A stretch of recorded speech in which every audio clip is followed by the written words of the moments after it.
nous vous proposons un discours marquant de Sergueï Lavrov, ministre des Affaires étrangères russe. Dans ce discours, il aborde des sujets essentiels tels que la situation en Syrie, les tensions au Moyen-Orient et les critiques envers les ingérences occidentales. Prenez le temps d'écouter attentivement ces déclarations. Juste après, nous reviendrons ensemble sur les points clés pour les analyser plus en détail. Parler de ce qui va se passer au début de l'année prochaine, à savoir la commission intergouvernementale, la réunion de la commission intergouvernementale qui aura lieu. Bien entendu, nous avons parlé de notre coopération dans le domaine de l'énergie, notamment dans le forum, au sein du forum des partenaires en matière de production gazière qui se développe. La coopération culturelle a aussi fait l'objet de discussions. À Doha a eu lieu un tournoi de gymnastique artistique. Nous prévoyons de participer à une série. Ils vont se dérouler des événements importants, notamment le concours Intervision de la chanson qui se déroulera en Russie. Nous avons parlé des problèmes de la région, la Palestine, Gaza, la Syrie, la situation de ces derniers jours, les événements de ces derniers jours. Nous avons parlé des attaques agressives sur les positions de la Syrie, notamment Iryat Achemachar, donc le groupe qui est considéré par le Conseil de sécurité comme organisation terroriste et ainsi que d'autres groupes d'opposition. Nous avons réitéré notre volonté de voir l'arrêt des combats et de la mise en œuvre de la résolution 2254 qui exige tout d'abord le respect de la souveraineté et de l'intégrité territoriale ainsi que de l'unité de la République arabe syrienne qui exige un dialogue direct entre le gouvernement et les différents groupes d'opposition, comme nous l'avons appelé la plateforme de Moscou. Et c'est justement ce sujet qui a été à la base de nos discussions ici à Doha, nos discussions trilatérales du groupe d'Astana, Russie, Iran et Turquie.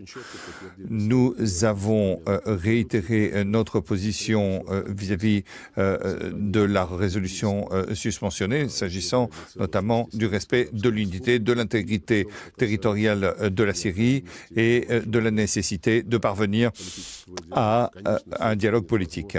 Bien entendu, un dialogue politique n'est possible que avec la volonté des forces d'opposition et pas si Arayat Yassidastram conquiert du territoire.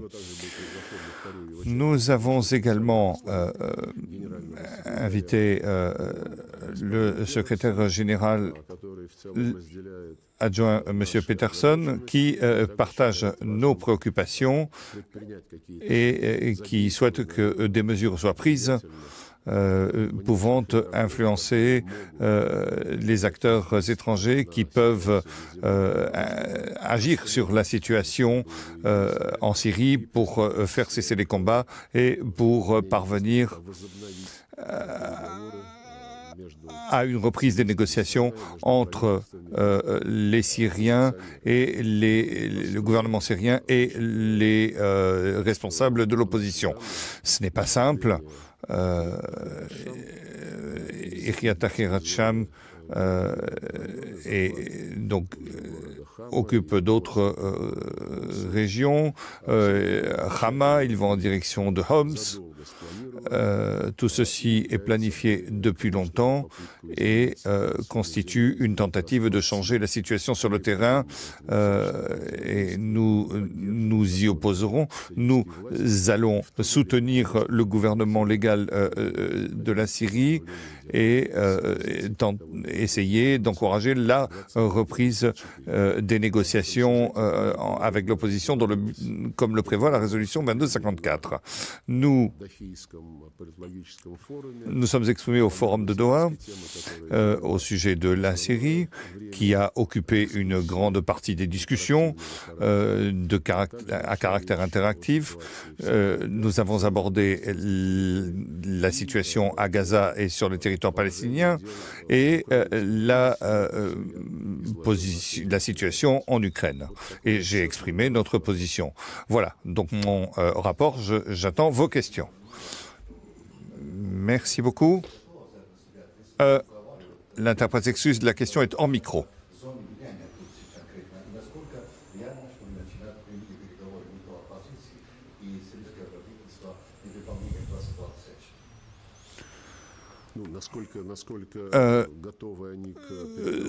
Sont-ils prêts à des négociations? Eh bien, on va vite le savoir. Puisque nous avons appelé à cela. Nous allons travailler avec le gouvernement, avec le groupe d'opposition de Moscou, avec qui nous travaillons régulièrement.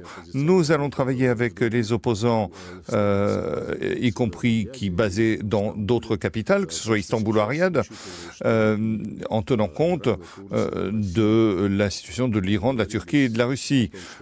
Nous avons, comme nous l'avons dit, nous souhaitons un cessez-le-feu et nous allons prendre des mesures, notamment avec les opposants s'agissant de la reprise de négociations.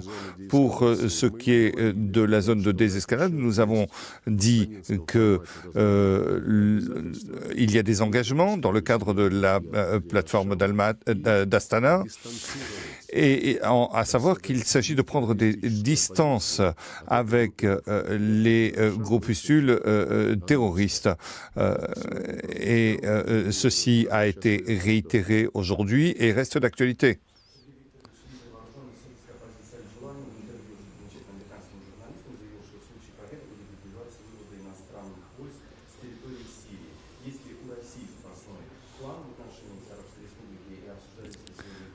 Le journaliste demande s'il y a un plan B en cas de départ des forces armées de la Syrie.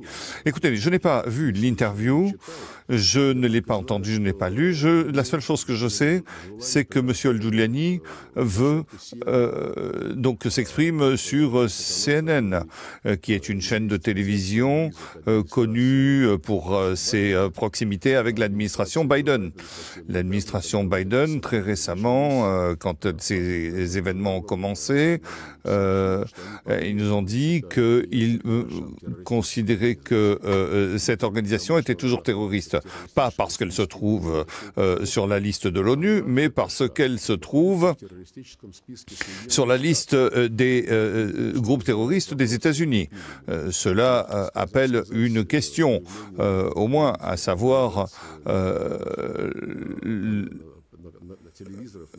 pourquoi CNN a ce genre d'entretien sur ses écrans.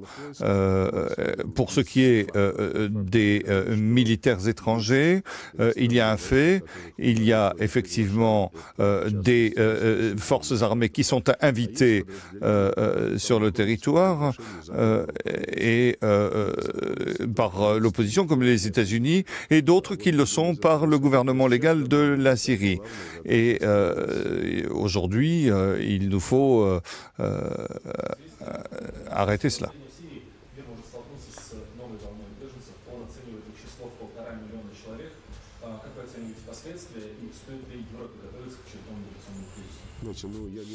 Je ne peux pas deviner. C'est tout à fait imprévisible. Lorsqu'ils ont donc détruit l'État, personne ne s'est soucié de cela. S'agissant de donc Obama a bombardé lorsqu'il y avait des bandits et des terroristes qui étaient sur le continent africain et qui, jusqu'à aujourd'hui, pourrissent la vie d'habitants de nombreux pays, eh bien, ils ne s'en sont pas beaucoup préoccupés. Maintenant, oui, bien sûr, il y a un risque d'avoir une vague de réfugiés, mais je pense que le problème ne vient pas de nous. Le problème est celui de ceux qui ont semé le trouble en Libye, en Syrie, en Irak, en essayant de faire de la Syrie, d'opérer un changement de régime. Ils n'ont pas réfléchi aux conséquences à ce moment-là. Parce que, comme vous le savez, les réfugiés ne traversent pas l'océan. Mais pour les Européens, eh bien, peut-être que ce serait bien qu'ils s'occupent de ce problème, qu'ils fassent preuve, qu'ils utilisent leur propre influence sur Washington en expliquant aux Américains que ce type de jeu finira mal, en tout cas pour les Européens.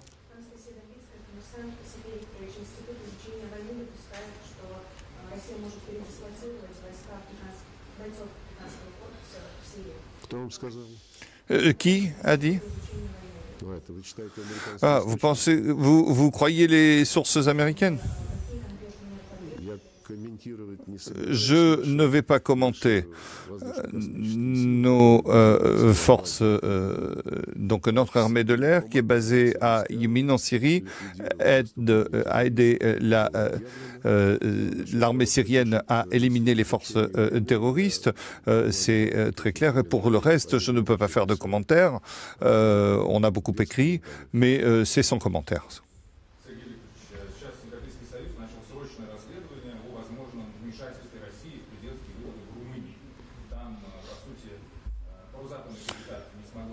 Le journaliste pose une question sur la Roumanie.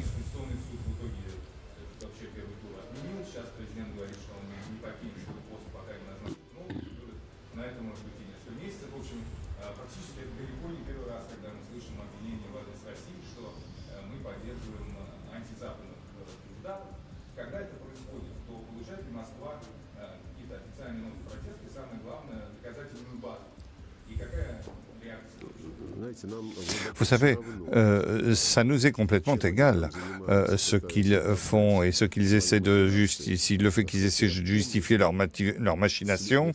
Pour autant que je me souvienne, j'ai suivi cette histoire parce qu'elle a été beaucoup couverte par les médias. Dans un premier temps, la Cour suprême avait renoncé à changer le résultat. Et puis, la Cour constitutionnelle a décidé que les résultats étaient faux. Et ils ont annulé le premier tour. Exactement comme ils l'ont fait en 2004, après que le deuxième tour en Ukraine Yanukovych avait gagné. La Cour constitutionnelle avait dit non, on va faire un troisième tour. Nous n'avons pas dans notre constitution de troisième tour. C'est pas grave, on va le faire quand même. Et ainsi, eh bien, si avait gagné quelqu'un en Roumanie qui ne convenait pas à la Russie, là, bien sûr, il ne se serait rien passé. Voilà, c'est ce qui se passe malheureusement autour des élections lorsque certains essaient d'occuper des postes politiques. Quand en Moldavie, ils ont privé 1 demi-million de Moldaves vivant en Russie de leur droit de vote, eh bien, le candidat qui convient à l'Occident, Madame Sandou, a malgré tout, avec beaucoup de difficultés, réussi à gagner. Mais là, il n'y a pas eu de tribunaux constitutionnels, pas de OBSE, où il y a eu 500 observateurs qui étaient là avant. Donc, ils ont tout regardé. Ils ont dit publiquement qu'il n'y avait aucune violation fondamentale des règles. Comme nous le savons, l'OSCE est un véritable instrument aujourd'hui dans les mains des Occidentaux. Et aujourd'hui, il y a on voit aussi ce qui se passe en Géorgie, où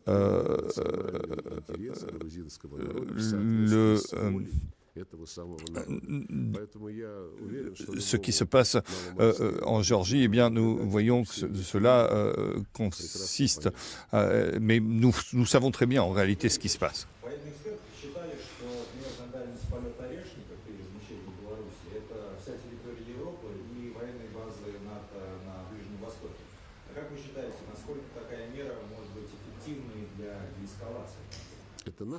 C'est nos experts ou les experts occidentaux. Nos experts, je suis certain que les Occidentaux ne pensent pas la même chose.